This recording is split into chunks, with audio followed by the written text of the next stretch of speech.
काबुल की धरती को मैं नमन करता हूँ कि आपके बीच अपनी बात रखने का मौका मिला।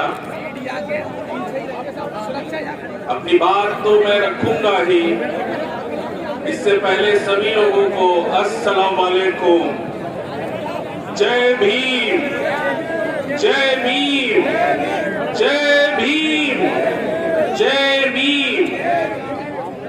मंच पर बैठे हुए सभी सम्मानित लोगों का मैं इस्तकबाल करता हूं। AIMIM के सदर जनाब असदुद्दीन ओवैसी साहब को नमन करता हूं। जनाब शौकत अली साहब का भी मैं अभिनंदन करता हूं और हमारे संगठन मंत्री जनाब इकबाल साहब को भी मैं नमन करता हूं। आज आपके बीच अपनी बात रखने से पहले मैं जरूर कहना चाहूंगा कि इस देश ही नहीं, विश्व का सबसे विशालतम संविधान बनाने वाले बाबा साहेब डॉक्टर भीमराव अंबेडकर साहब को भी मैं नमन करता हूं, जिनके बनाए हुए संविधान की बदौलत आज हम इस देश में अपने हक और अधिकार के लिए लड़ाई लड़ रहे हैं और उस संविधान को पूर्ण रूप से लागू कराने के लिए माननीय जनाब असदुद्दीन ओवैसी साहब आपके सामने एक नया चेहरा बन करके आए हुए हैं। लेफ्ट में मैं अपनी बात शुरू करूंगा। सामने तेरे सामने खड़ा कि सभी लोग पूछते हैं कि आप तो जो है, आपका नाम डॉक्टर पवन राव अम्बेडकर है, तो आप जो है मजलिस के साथ क्यों राइट लगे साइड में, हुए ग्लास हैं? के राइट में खड़ा हुआ हूं। तो इसका भी एक अपना इतिहास और कहानी है, वो कहानी बिल्कुल सत्य है कि इस देश में 1947 से बाद, उससे पहले भी, लेकिन 1947 के बाद इस देश में जब लोगों ने शासन सत्ता को अपनाया तो इस देश में जो अछूत कहे जाने वाले लोग रहे हैं, मुसलमान लोग और सिख समुदाय और जितने भी माइनॉरिटीज के लोग रहे हैं, उन्होंने कांग्रेस का दामन थामा और इस देश में कांग्रेस की सत्ता को जो है लगातार समर्थन देते हुए आए।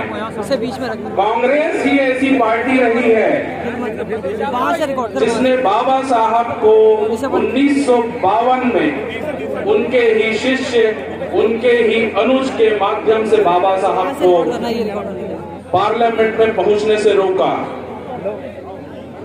1984 में बहुजन समाज पार्टी का गठन होता है।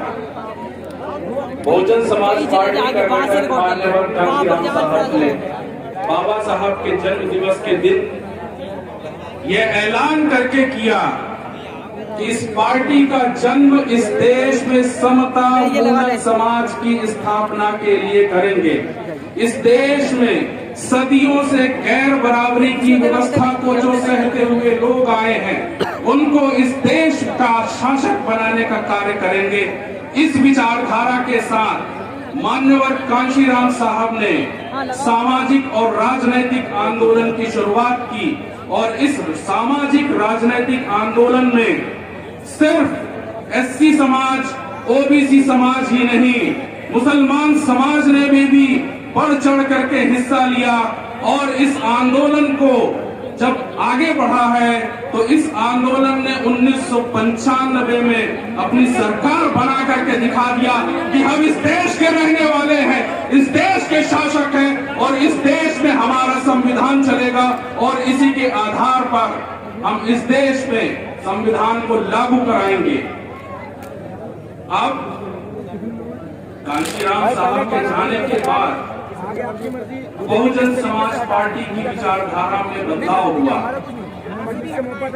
2007 में सोशल इंजीनियरिंग के नाम पर बहुजन समाज पार्टी ने इस देश के सबसे बड़े प्रदेश में सरकार बनाई और सोशल इंजीनियरिंग के नाम पर एक विशेष वर्ग को बड़ा महत्व दिया गया।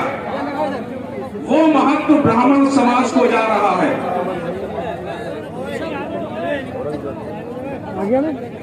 वो समाज ब्राह्मण समाज वो जो सम्मान मिला है 2007 की सोशल इंजीनियरिंग की सरकार में, वो ब्राह्मण समाज को दिया गया। क्या 2007 से 12 की चलने वाली बहुजन समाज पार्टी की सरकार को सिर्फ ब्राह्मणों ने बनाया? नहीं, एससी, एसटी, ओबीसी और मुसलमान और सारी माइनॉरिटीज ने मिलकर के 2007 में साथ दिया, तब बहुजन समाज पार्टी की सरकार बनी। लेकिन इसका सारा श्रेय ब्राह्मणों ने अपने सिर पर रखा कि अगर हम ना होते तो शायद बहुजन समाज पार्टी की सरकार इस प्रदेश में ना बनती। और 2 नारे बहुत जबरदस्त दिए गए ब्राह्मणों के द्वारा। पहला नारा दिया गया, हाथी नहीं गणेश है, ब्रह्मा विष्णु महेश है।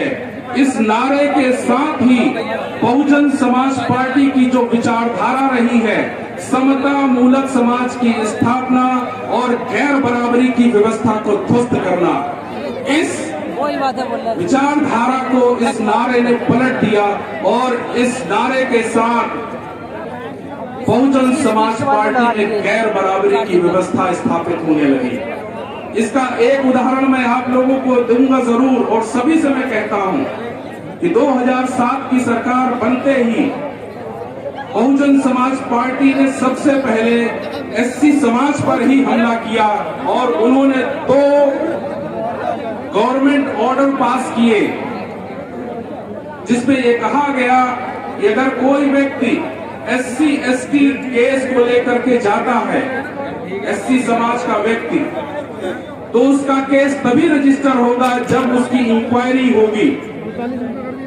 तो 2018 में जो सुप्रीम कोर्ट ने ऑर्डर दिया था कि गिरफ्तारी से पहले इंक्वायरी होगी, उसकी नींव 2007 में रखी गई थी। तभी से इस विचारधारा में परिवर्तन आना शुरू हुआ और मैं पार्टी की विचारधाराओं से थोड़ा सा अलग होना शुरू किया। मैंने भी